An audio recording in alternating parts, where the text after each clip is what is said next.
Duniya Labari Media tasha mai nagarta, tashar da saba kawo muku labarai na gida da kuma kewaye, sannan daga bisani ta kawo muku daɗaɗɗen labarai zuwa bidiyoyi.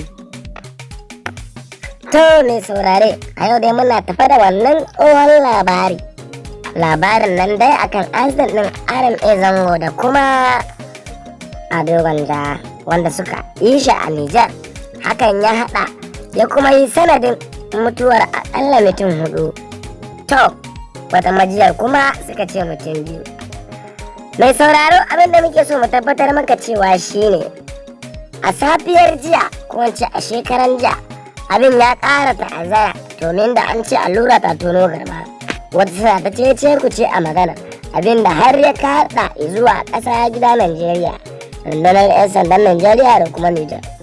Hakan ne dukun zama hankalin Ado Gwanja da kuma RMA Zango ta yadda sai garzaya Nijar suka samu wani ɗan ainihin wancan garin, kuma aka zauna da shi aka sake sabon bidiyo domin ba wa jama'an Nijar haƙuri. To abin da ya ta'azzara jama'an Nijar a wancan azdan kun sani an yi rasuwa, sun yi azdan kuma an yi rasuwa. Haka zalika hakan bai hana su zuwa sun yi shagaluluwan da suka saba ba, kuma RMA Zango sun gudanar da wasan nasu kamar da suka saba kullum, duk da cewa dai sun fito sun nuna alhininsu, amma dai an ce ran mutum ai ba dabba ba. To hakan ne yasa bayan wani bidiyo da suka yi tare da wani ɗan ƙasar Nijar ɗin yana kuma mai cewa ai ƙasar Nijar ƙasa ce ƙasar zaman lafiya, kuma Nijar da Najeriya ai uwar mu ɗaya, ba yace za a yi bako ya zo kuma a wulakanta shi. To sun fake da wannan bidiyo cewar ganin kamar sun bada haƙuri ne, to amma hakan ya sa kansu ya yi ɗimi ta yadda suka fito har suka zo suka sake sabon bidiyo. Bari ku ji daga bakinsu. Idan wannan bidiyon da mutane suka gani ya jawo wani cece kuje a duniya, to a gafarce mu, ba mun yi shi bane kawai don mu musguna wani ko mu nuna cewa mun isa, ko kuma waɗanda suke dokar take hannunsu sun fi ƙarfin su hukunta mu fasinja ne, direba yana hannu ba sake shi, mota tana hannu ba sake ta ba, dukkan mu an ɗauki shaidar mu na me ya faru, kuma kowa ya bada abin da ya sani. Da haka jama'a su fahimci cewa ni da Ado ba mu muke tuka motar nan ba. To dama da Hausawa sun ce wai kana naka Allah na nashi. To waɗanda dai suka riga mai gidan gaskiya Allah Ubangiji ya sa su cika da imani. Sannan mu ma idan tamu ta zo Allah ya sa mu kyakkyawan ƙarshe. RMA Zango da Ado Gwanja dai kun gani sun mika ta'aziyyar su da iyalan waɗannan mamata. To wannan shine bayanin da RMA Zango yayin wannan kes da ake ta fama da shi. Bari ku ji bayani daga bakin Ado Gwanja. Kafin nan daga bisani ku ji bayani daga bakin shi wannan da suka same shi a Nijar. Assalamu alaikum wa rahmatullahi wa barakatuhu, jama'a masu kallon mu. Wannan na hannun dama na shine Adamu Zango, wannan kuma hakuri na ce hannun dama, hannun hagu shine Adamu Zango, wannan kuma na hannun dama ta shine Ado Gwanja. Kamar yadda kowa yake ji, har ma aka samu wani bidiyo jiya wanda aka saki yana yawo na wani dan uwa. To bidiyon nan na wannan dan uwar abin da yake kokarin ya sanar da jama'a shine yana kokarin ya gaya masu Adamu ne cewa Niger ƙasa ce ta zaman lafiya, ƙasa ce ta kwanciyar hankali da fahimtar juna, ba ƙasa ba ce wadda bako in ya zo za a ci mutuncin shi. To abin da yake ta kokari ya faɗakar da mutane kenan. To amma sai jama'a ba su fahimta ba, kowa tashi fahimta daban. To shi ya kawo Adamu da Ado suka ga bidiyon kuma suka ji magana kuma suka ji commentary na mutane da suke yi, suka ce to a zo a sake wani bidiyo domin jama'a su fahimci ma magana yadda take gaba daya.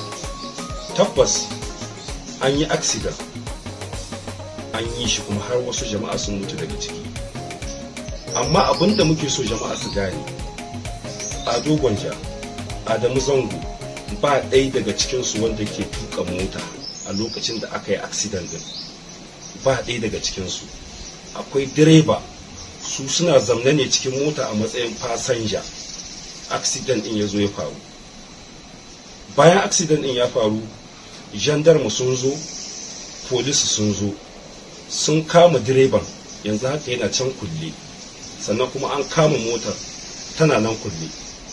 Adamu Zango da Ado Gwanja suna nan, aikin da ya kawo su ma a cikin ƙasar sun ajiye shi, suna zaman jiran abin da hukuma za su yi da su. Shi ne kawai abin da suke jira a yanzu haka. Babu wani abu da suke yi, zaune kawai suke suna jiran abin da hukuma za ta yanke. Duk yadda hukuma ta yi da su, abin da Allah ya kawo ne. So saboda haka zan fara ba Ado Gwanja magana a shi ta bakin shi. Assalamu alaikum rahmatullahi ta'ala barakatuh. Jama'a, duk abin da ya faru ne sanadin tsautsayi ko kuma akasi ko kuma kaddara. Idan Allah ya rubuta maka ita, duk addu'ar da kake yi sai dai a sauƙaƙa maka ita. Wannan al'amarin da ya faru, muna fatan Ubangiji Allah ya ji kan waɗanda suka rasu. Ubangiji Allah ya bawa ƙasar Nijar haƙuri da danganar ɗaukar jin zafin abin da ya faru, sannan kuma ya sa mutane su gane cewa ba wanda zai yi wani abu irin wannan da gangan a yafewa ainihin shi direban mu da yake tuka mu ya ɗauko mu, a yafe masa cewar ba zai yi da gangan ba. Mu kuma muna nan tare da 'yan ƙasa kuma a cikin ƙasa, sai mun ga yadda hukunci ya kaya, aka bawa mai haƙƙi haƙƙinsa. Yau ina bawa family nan haƙuri, sannan kuma ina bawa garin Margubeni haƙuri, ina kuma taya kowa da kowa alhini da abin da ya faru. Masha Allah, Adamu Zango. Kamar yadda yan uwana suka faɗa, ni ba zan faɗa ba wani zai ja lokaci ba. Wannan abin da ya faru, mu ma Allah ne ya tsallakar da mu. Da duka za a yi ragas ko in ce mutuwar kasu da mu da waɗanda suka rasu da mu da muke mutan duk da mu bar duniya. Amma Allah ya tsallakar da mu saboda kaddarar mu ba a gurin ne ran mu zai fita ba. Sannan babu dalilin da za a ce idan za mu iya mai da wannan abin har ya faru, in a hannun mu yake za mu mayar.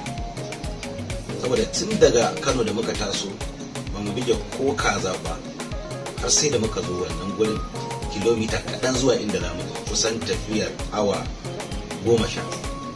Mun tashi karfe 2 daga Kano, a titi muka kwana har zuwa safiya, amma abin bai faru ba sai a wannan gurin. To da aka kaddara ce ta faru, kuma kamar yadda ya faɗa, mu kusan mu gabaki ɗaya ma motan bacci muke yi. Babu wanda zai iya faɗan ga abin da ya faru sai shi direban da yake tuka wannan motar. Amma duk da haka muna yi wa al'ummar Nijar baki daya da su familin da wannan abin ya faru da su, da kuma wannan garin Margubeni ko duka Ubangiji Allah ya sa, Allah ya ji kansu, Allah ya gafarta musu. Ita kuma wadda ba ta da lafiya, Allah ya ba ta lafiya.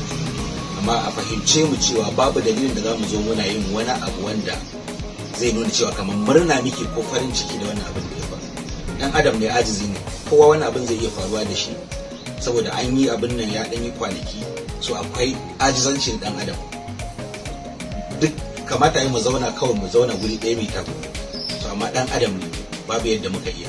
Haka idan wannan bidiyon da mutane suka gani ya jawo wani cece kuje a duniya, to a gafarce mu, ba mun yi shi bane kawai don mu musguna wani ko mu nuna cewa mun isa, ko kuma waɗanda suke dokar ta take hannunsu sun fi karfin su hukunta mu. Fasinja ne, direba yana hannu ba suke shi, mota tana hannu ba suke ta.